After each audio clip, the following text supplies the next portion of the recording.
Yung moment na mapapasabi ka ng, naku, eto na naman, bagong crush. Pero, may jowa ka na. So may jowa ka, partner mo, yung special someone mo. Mukhang okay naman ang lahat, baka nga super great pa, tapos bigla na lang, boom.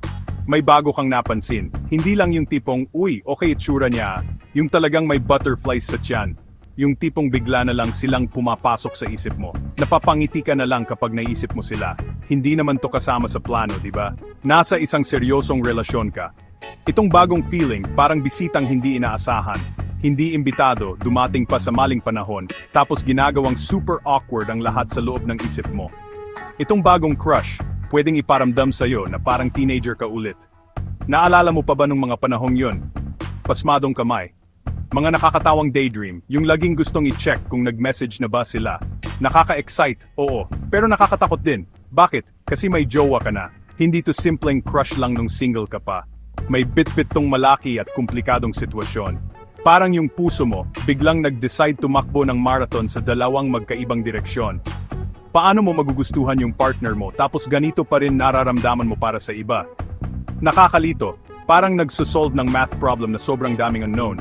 Yung gulo sa loob mo, pwedeng sobrang tindi. Yung isang parte mo, naaalala yung commitment mo, yung mga pangako mo, yung pagmamahal at pinagsamahan nyo ng jowa mo. Baka makaramdam ka ng sobrang guilt dahil lang sa pagkakaroon ng mga bagong feelings na to. Wala ka pang ang ginagawa, pero yung mga iniisip mo pa lang, parang traitor ka na. Tapos andyan yung kabilang parte, yung curious sa bagong tao, yung what if na parte. Nakakapagod tong parang hilahan ng lubid sa loob mo. Pwedeng hindi ka makatulog sa gabi. Pwedeng ma-distract ka sa umaga. Isa tong sikretong laban na walang ibang nakakakita. At tapos, eto na yung paglilihim. Nagsisimula ka nang itago yung phone mo ng konti. O baka nagdi-delete ka na ng messages. Hindi naman dahil may ginagawa kang mali, pero dahil takot ka. Takot sa kung anong iisipin ng partner mo. Takot sa kung anong ibig sabihin ng mga feelings na to. Itong sikreto, pwedeng parang ang bigat. Parang may dala-dala kang backpack na puno ng bato. Nakakagawa to ng maliit na distansya sa pagitan nyo ng partner mo. Distansyang baka hindi nila mapansin agad. Pero ikaw, ramdam mo. At malungkot na feeling na alam mong mag-isa kang naglalakbay sa nakakalitong maze na to sa ngayon. Okay, so meron kang ganitong feelings. Huwag mag-panic. O sige, panic ka muna konti. Tapos, stop na. Ngayon, oras na para sa seryosong pag-iisip. Yung parang detective ka kung mag-isip. Itong bagong crush ba? Tungkol ba talaga sa? O sign ba to ng ibang bagay? Minsan, yung pagkaka-crush sa bago, hindi naman talaga dahil sobrang amazing nung bagong tao. Minsan, sintomas lang yan. Sintomas na may kailangan ng atensyon sa kasalukuyan mong relasyon. O baka naman tungkol sa'yo to, at may hinahanap ka o kulang sa buhay mo. Kailangan dito ng malalim at tapat na pagninilay-nilay. Bawal mandaya sa test na to. Tingnan mong mabuti yung relasyon mo ngayon. Maging tapat ka. Sobrang tapat. Masaya ka ba talaga? O naging routine na lang ang lahat? May excitement pa ba? O puro comfort na lang? Natutugunan ba yung mga pangangailangan mo? Natutugunan mo ba yung sa partner mo? Minsan, kapag yung relasyon dumadaan sa hirap o parang natetenga, baka hindi natin namamalayan, naghahanap na tayo ng excitement sa iba. Hindi naman to laging sinasadya, tao lang. Pero ang pagkilala dito ang unang hakbang. Baka yung pundasyon ng relasyon nyo ngayon, may mga konting sira na nakailangang ayusin. At itong bagong attraction, distraction lang. Mahalaga ring maintindihan na normal lang ang attraction. Tao tayo nakakakita tayo ng ibang tao. Pwede tayong ma-attract, matawa, o ma-interest sa iba. Kahit na sobrang in love tayo sa partner natin, yung dumaan lang sa isip o panandaliang attraction, iba yun. Yung magkaroon ng matindi at emosyonal na crush, iba na yun. Yung pinagkaiba, nasa kung anong gagawin mo sa mga feelings na yun. Hindi krimen ang aminin yan. Kung paano mo iha-handle at yung mga desisyon mo pagkatapos, yun ang mahalaga. Huwag mong sisihin ang sarili mo sa nararamdaman mo, pero panagutan mo yung mga gagawin mo. At mag-ingat ka sa pagtrato diyan sa bago mong crush na parang perpekto. Mukha silang perpekto, di ba? Nakaka-excite, bago, maunawain. Pero tandaan mo, malamang yung highlight reel lang nila ang nakikita mo. Yung pinakamagandang version. Hindi mo alam yung mga kapintasan nila, yung mga pangit nilang ugali, o kung ano sila tuwing Martes ng umaga. yung jowa mo ngayon, naging bago at exciting din yan dati. Sa katagalan, makikita mo yung buong pagkatao, hindi lang yung mga kumikinang na parte. Itong bagong tao, malaking parte pa rin yan ay pantasya lang. Ang pagkumpara sa isang tunay at pinagsamahan ng relasyon sa isang bago at pinapangarap lang na pantasya, bihira maging patas yan. Panatilihin mong nakaapak sa lupa ang pananaw mo.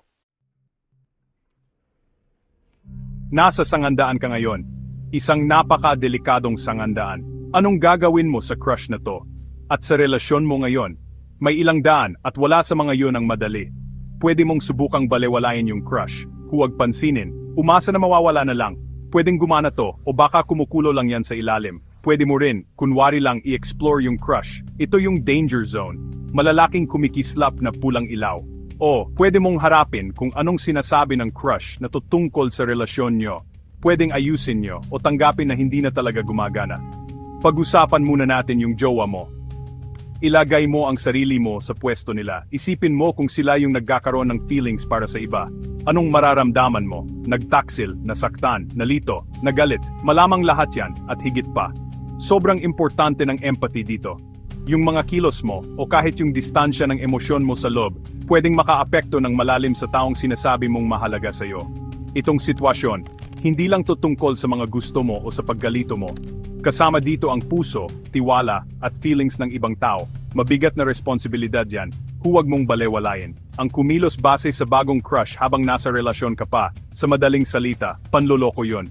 O simula pa lang ng panloloko. Pwedeng magsimula sa simpleng landian, tapos mga sikretong message, baka mga sikretong pagkikita. Bawat hakbang, dinadala ka palayo sa daan na pwedeng magdulot ng matinding pinsala. Ang tiwala, kapag nasira, sobrang hirap ng ibalik. Minsan, imposible na. Yung kilig ng bagong romansa, pwedeng nakakalasing, pero yung posibleng resulta, sirang relasyon, mga nasaktang mahal sa buhay, pati yung sarili mong integridad, napakamahal na kabayaran yan. Itong bagong tao ba, sulit ba talagang isugal ang lahat ng yan? Pag-isipan mong mabuti. Pero, minsan, yung malakas na attraction sa iba, pwedeng gisingin ka sa katotohanan. Kung yung relasyon nyo ngayon ay matagal nang hindi masaya o hindi nakakakumpleto, kahit anong subok nyong ayusin, baka itong bagong crush, pinapakita lang yan. Hindi nito ginagawang tama ang pag-aksyon sa crush, lalo na kung patago. Pero baka pilitin ka nitong harapin ang katotohanan na hindi na talaga gumagana ang relasyon nyo. Sa mga ganitong kaso, ang responsableng gawin ay harapin ang estado ng relasyon nyo ng may katapatan at respeto bago pa manisipin ang kahit anong bago. Huwag kang tatalon sa ibang barko habang yung una ay naglalayag pa o lumulubog kasama ang partner mo. So anong game plan? Kung gusto mong isalba ang relasyon nyo ngayon, kailangan mong maayos na i-manage tong mga bagong emosyon. Ibig sabihin, lumayo ka sa crush mo. Bawasan ang interaksyon, walang late night chat, i-unfollow mo sila sa social media kung kailangan, ibalik mo yung energy mo sa partner mo at sa relasyon nyo. Subukan mong ibalik yung spark, magplano ng dates, mas mag-usap kayo, alalahanin mo kung bakit ka na in love sa kanya noon. Parang nag-aalaga ka ng halamanan. Kapag hininto mo ang pagdilig sa isang halaman at diniligan mo yung isa, alam mo na ang mangyayari. Minsan, pwede mong kausapin ang partner mo. Pero sobrang delikado nito.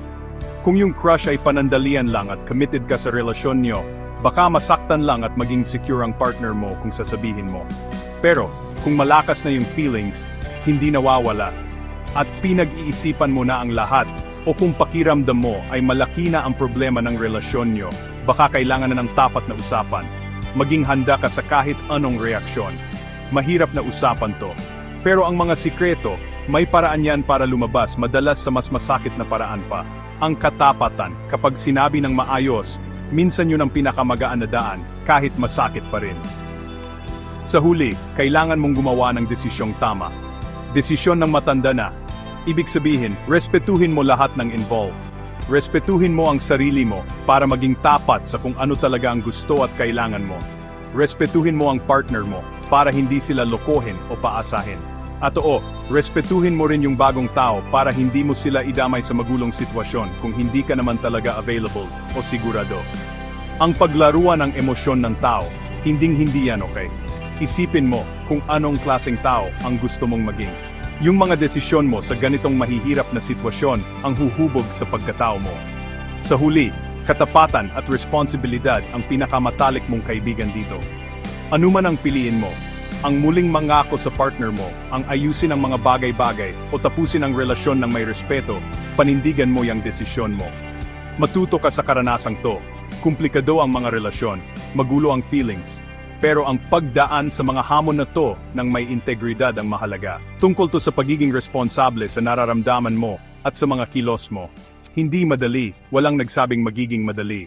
Pero ang subukang gawin ang tama, kahit mahirap, yun palagi ang mas magandang daan sa katagalan. Good luck. Kakailanganin mo yan.